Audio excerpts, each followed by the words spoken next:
A True Martial World, Bab 168. Judul, Halaman Sekolah. Zhou Kui telah mencapai batas kemampuannya.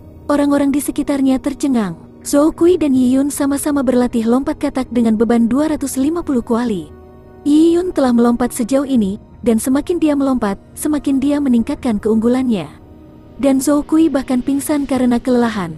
Bagaimana mungkin ini bisa terjadi? Hanya dari berat badan mereka, Zhou Kui yang kokoh mungkin 2 kali berat Yi Yun. Dan dia berasal dari tentara Xuan Wu, yang berarti dia pandai mengambil beban. Apa artinya ini, kakak Kui? Kakak Kui, beberapa anggota tentara Xuan Wu melihat sesuatu yang menghancurkan telah terjadi, dan bergegas membantu Zhou Kui. Zhou Kui sudah berbusa di mulut dan matanya berputar ke belakang. Pada saat ini, anggota Xuan Wu Army tidak lagi peduli dengan reputasi mereka, dan mereka dengan cepat mengambil beberapa relik binatang kuno untuk diberikan pada Zhou Kui. Tubuh Zhou Kui masih dianggap bagus. Dia pingsan karena lompatan katak hanya karena dia telah menghabiskan stamina dan Yuan Qi-nya. Saat relik binatang kuno memasuki perutnya, mereka berubah menjadi aliran energi hangat. Zhou Kui perlahan pulih dan membuka matanya. Dalam penglihatannya yang kabur, dia melihat bahwa punggung Yi Yun telah berubah menjadi bayangan kabur seukuran kepalan tangan dan dia akan menghilang di persimpangan. Zhou Kui tidak bisa mempercayainya. Bagaimana ini bisa terjadi? Kekuatan Yi Yun tidak bisa lebih kuat dari dia. Jika Yi Yun benar-benar bisa menangani 500-600 kuali, maka memakai 250 kuali akan menjadi tugas yang sangat santai. Namun nyatanya, pada awalnya, meskipun Yi Yun berhasil mendukung 2 pakaian latihan tersebut, ia tidak mampu mengobatinya karena tidak berbobot dan bahkan kesulitan. Ini hanya berarti bahwa Yi Yun memiliki daya tahan yang luar biasa. Dalam aspek ini, Yi Yun adalah seseorang yang tidak bisa dia bandingkan. Zhou Kui bahkan curiga bahwa di Wilderness Divine Hall, Yi Yun bahkan tidak menghabiskan Yuan Qi-nya.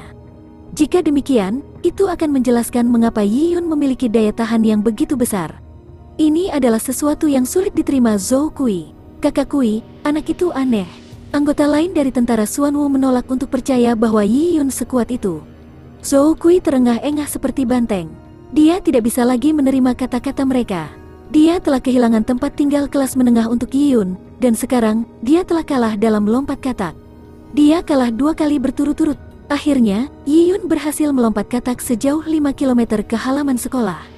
100 orang melakukan lompatan katak dari Wilderness Divine Hall ke halaman sekolah, adalah pemandangan yang spektakuler untuk dilihat. Tetapi orang-orang yang lewat tidak memperhatikan mereka, karena jelas pemandangan ini biasa terjadi. Sedangkan untuk pria botak, Yi Yun memperhatikan ekspresi pria botak itu setelah menyelesaikan lompatan katak. Dia membuat anggukan kecil dengan apresiasi, dan itu saja. Ini membuat Yi Yun menghirup udara dingin. Dari sikap pria botak itu, dia tahu bahwa untuk bertahan selama 2 jam di Wilderness Divine Hall dan kemudian membawa 250 kuali, di permukaan, melompat katak ke alun-alun dianggap tidak buruk, bukan sesuatu yang menakjubkan.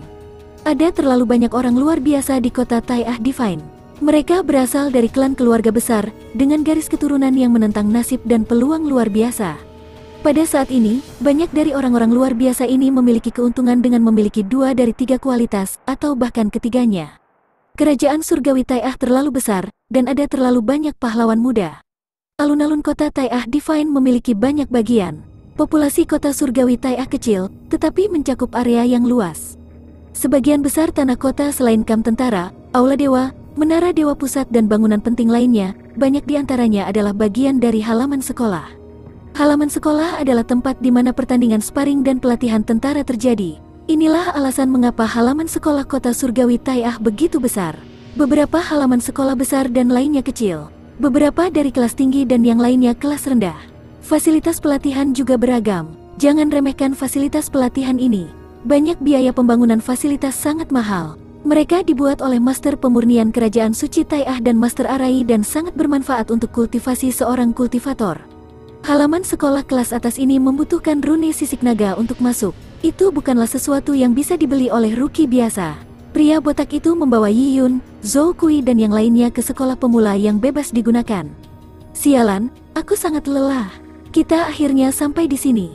Sekelompok orang berputar ke kanan dan ke kiri saat mencapai halaman sekolah. Dalam keadaan kelelahan fisik dan harus melompat katak dengan beban sejauh 5 km benar-benar menguras Yuan Qi mereka. Itu hanya jalan menuju halaman sekolah. Mereka masih harus melakukan lebih banyak pelatihan setelah mencapai tujuan mereka. Mereka mengambil kesempatan untuk memulihkan energi fisik sementara pria botak itu tetap diam. Orang-orang mulai memakan peninggalan binatang kuno. Yiyun juga makan satu. Dalam momen kebaikan yang langka, pria botak mengizinkan mereka untuk bermeditasi dan mengatur pernapasan mereka. Adapun Zhou Kui yang paling lelah, dia merasa dia belum pulih bahkan setelah memakan peninggalan binatang kuno itu. Dia dengan tegas memutuskan untuk memakan relik tulang kuno yang harganya 10 kali lipat lebih banyak daripada peninggalan binatang kuno. Relik tulang kuno adalah esensi peninggalan yang disempurnakan dari tulang binatang kuno. Itu bisa memungkinkan seorang kultivator untuk menerobos level mereka, tetapi sekarang, Zhou Kui hanya menggunakannya untuk memulihkan energinya. Berpikir tentang itu, hati Zhou Kui berdarah. Zhou Kui mungkin adalah anak dari keluarga kaya, tetapi keluarganya tidak seberapa dibandingkan dengan keluarga kerajaan Tai'ah. Menggunakan relik tulang kuno untuk mengisi kembali energinya sangat menyayat hati. Tapi sekarang dia tidak punya pilihan. Dia telah terpojok oleh Yiyun. Dia kalah dari Yiyun selama lompat katak. Dan sekarang, untuk penanaman di halaman sekolah, dia tidak bisa kalah lagi. Zhou Kui mengumpulkan ledakan kekuatan, bertekad untuk melebihi Yiyun. Lapangan sekolah sangat luas. Itu sekitar 200 meter ke segala arah. Di salah satu sisi lapangan sekolah banyak terdapat batang besi dan rol besi berwarna hitam.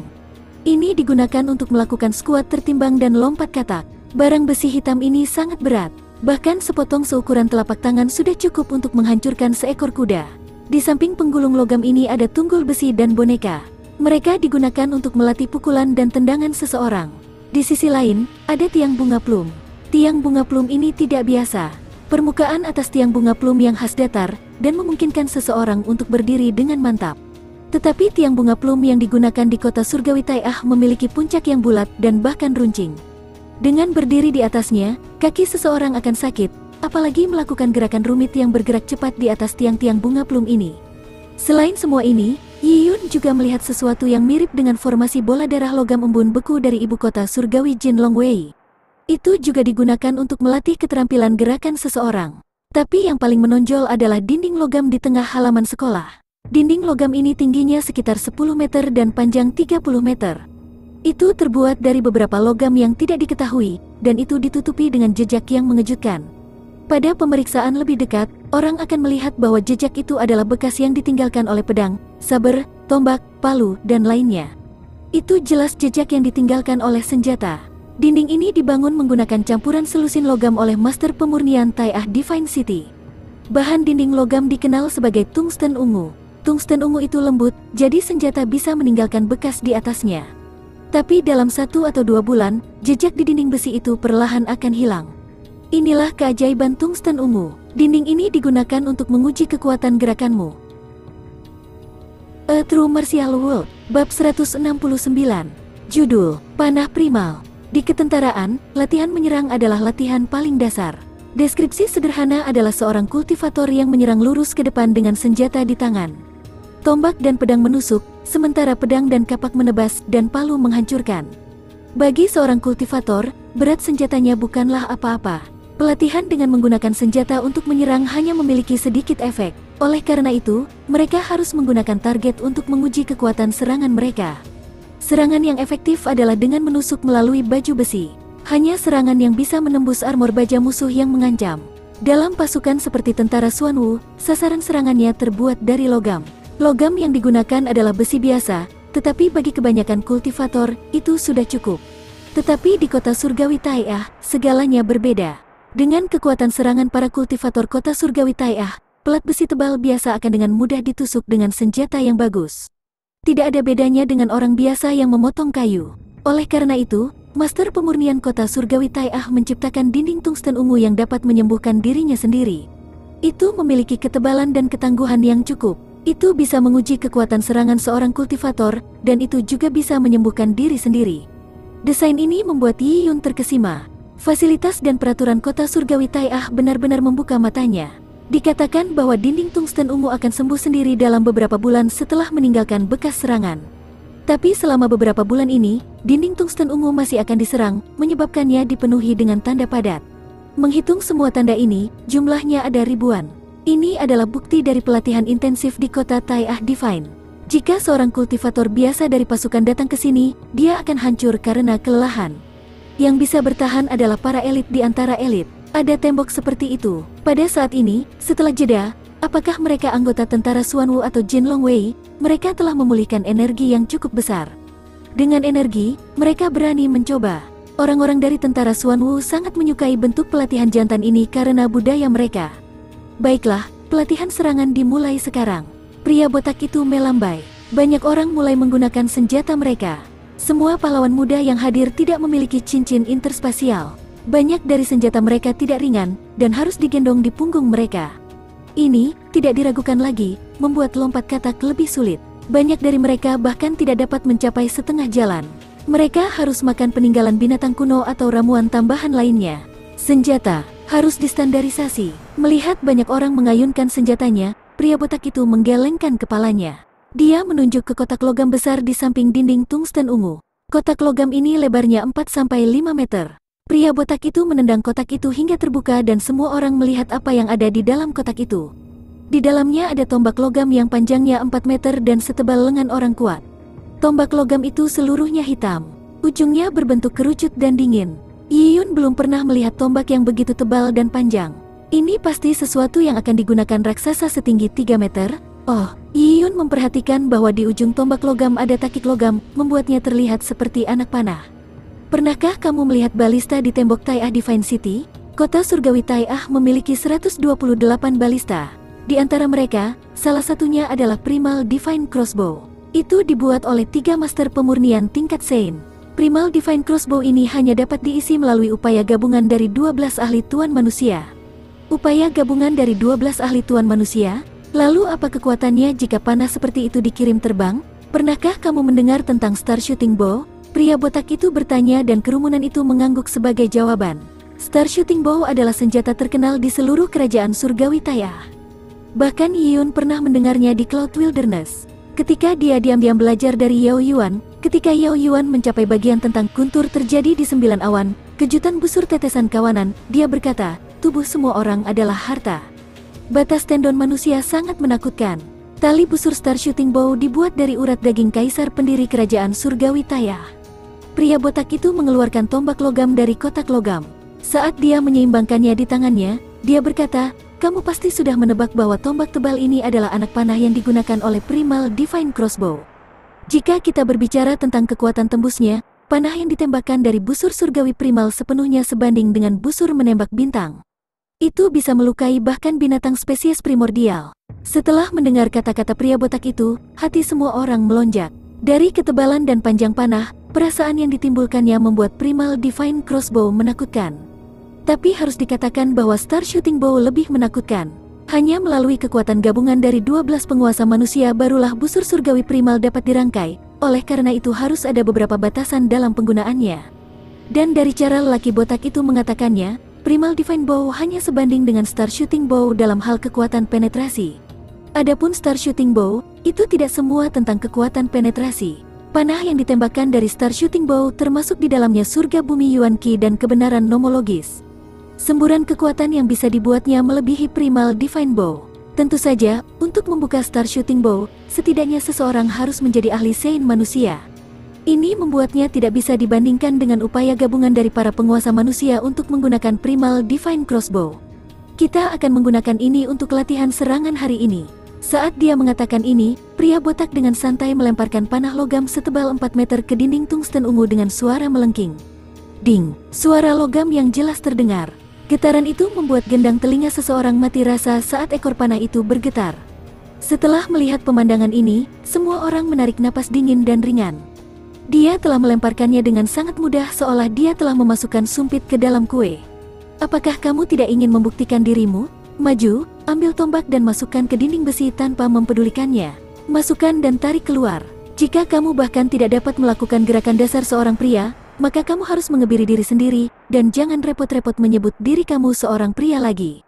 Pria botak itu menggunakan nada yang sembrono dan sarkastik. Banyak pria di kerajaan suci Tai'ah menikah pada usia 15 tahun. Seorang pemuda berusia 14 tahun peka tentang hubungan laki-laki perempuan. Bahkan, banyak di antara mereka yang mengucapkan selamat tinggal pada ceweknya. Perkataan pria botak dengan mudah menciptakan asosiasi tertentu. Pada saat ini, para pemuda, terutama orang-orang kasar dari tentara Xuanwu semuanya terpancing dan menjadi bersemangat. Mereka tidak sabar untuk membuktikan kemampuan jantan mereka. Tentara didominasi laki-laki. Meskipun ada tentara perempuan seperti King Luan Wei, banyak orang yang dengan keras kepala percaya bahwa tentara itu milik laki-laki. Bagaimana pria bisa dituduh impoten? Siapa yang bisa menahan penghinaan pria botak terhadap mereka? Banyak dari mereka meretakkan buku-buku jari mereka dan mengusap-usap telapak tangan mereka. Mereka tidak sabar untuk mencobanya, seolah-olah mereka telah melupakan konsumsi energi yang besar selama di Wilderness Divine Hall dan proses katak melompat. Meskipun mereka telah memulihkan sebagian energinya, mereka mungkin tidak dapat membuktikan bahwa mereka adalah laki-laki. Instruktur Qin, biarkan aku mencoba. Kita akan melihat siapa yang dapat memasukkannya paling sering. Sial, aku ingin melakukannya 100 kali. Jika kamu seorang pria, kamu harus memasukkannya ratusan kali. Banyak pemuda dari tentara Xuanwu berteriak. Hal lain apa yang bisa membuat makhluk manusia ini lebih bersemangat daripada menunjukkan kehebatan mereka yang jantan? Pria botak itu memiliki senyuman kontemplatif. Tentu, mereka yang ingin mencobanya, ayo. Segera, 8 anggota tentara Xuanwu bergegas. Orang-orang ini tidak sabar untuk mengambil primal arrows dari kotak logam. Tapi saat primal arrow memasuki tangan mereka, ekspresi mereka berubah. Beban yang berat dan rasa dingin saat disentuh memberitahu mereka kebenaran yang kejam. Panah ini lebih berat dari yang mereka bayangkan. Apa? Beberapa anggota tentara Xuanwu mulai berkeringat. Faktanya, bahkan jika primal arrow ini terbuat dari logam biasa, panjang 4 meter dan ketebalan lengan seperti anak panah akan memiliki berat tahun 2000 sampai 3000 pound. Namun, primal arrows dibuat khusus dari logam berat yang sangat khusus, sehingga beratnya lebih dari 100 kali lipat dari logam biasa. Dan poros panah yang panjang membuat salah satu ujung panah miring, sehingga lebih sulit untuk mengangkat panah. Biasanya, pada kondisi puncak anggota Xuanwu Army ini, mereka hampir tidak bisa mengangkat anak panah seperti itu. Tapi sekarang, setelah menghabiskan 2 jam di Wilderness Divine Hall dan melompat-lompat katak, sepertinya mereka telah disiksa, membuat mereka kelelahan. Meskipun mereka telah memulihkan sebagian energinya, mereka tidak memiliki cara untuk mengangkat primal arrow yang sangat berat.